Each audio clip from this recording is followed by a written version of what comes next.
ষড়যন্ত্র হচ্ছে। হ্যাঁ, ষড়যন্ত্র হচ্ছে। কেউ 11 পদ শুনতে পাচ্ছেন, কেউ আবার গতকালের বক্তব্যকে অপোজ করেছেন।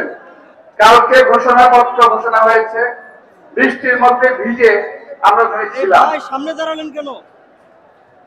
যদিও আমার দলের পক্ষ থেকে, আমাদের নেতার পক্ষ থেকে, সকলের পক্ষ থেকে এই কালকে ঘোষণাপত্রকে স্বাগত জানিয়ে বক্তব্য রাখা হয়েছে, আমিও স্বাগত জানাই, ধন্যবাদ জানাই। শুধু একটু কথা বলতে চাই যে এখানে একটু কার্পণ্য হয়েছে। এই কথা আমার মনের কথা বলছি, আমার কথা। যেখানে 23 বছর আন্দোলনের পরে দেশ স্বাধীন হয়েছে, ওখানে শহীদ রাষ্ট্রপতি জিয়াউর নামটি রাখা হয় নাই। তিনি দেশের স্বাধীনতার ঘোষণা দিয়েছিলেন 7 নভেম্বরের ঘোষণায়।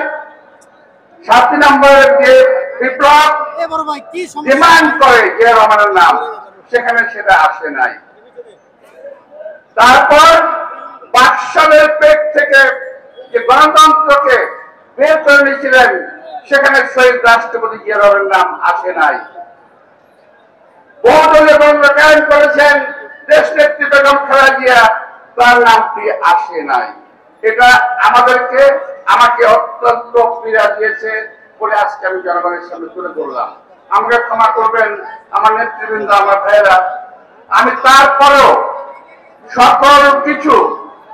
সকল দুঃখ স্বীকার করে নিয়ে, সকল ভুল ভ্রান্তি স্বীকার করে নিয়ে গতকালের ঘোষণাকে আমি স্বাগত জানাচ্ছি। আবারও বৃহত্তর গণতন্ত্রের স্বার্থে, জাতিকে ঐক্যবদ্ধ রাখার স্বার্থে, আগামী দিনে এই দেশে একটি সুষ্ঠু ভোটের স্বার্থে আমরা সকল কিছু মেনে নিয়েছি। আমি আপনাদের সবাইকে আন্তরিক শুভেচ্ছা ধন্যবাদ জানিয়ে আগামী দিনে নির্বাচনের প্রস্তুতি নেওয়ার আহ্বান জানিয়ে আপনাদের সবাইকে সহায়তা নিচ্ছি। খোদা হাফেজ। বাংলাদেশ জিন্দাবাদ।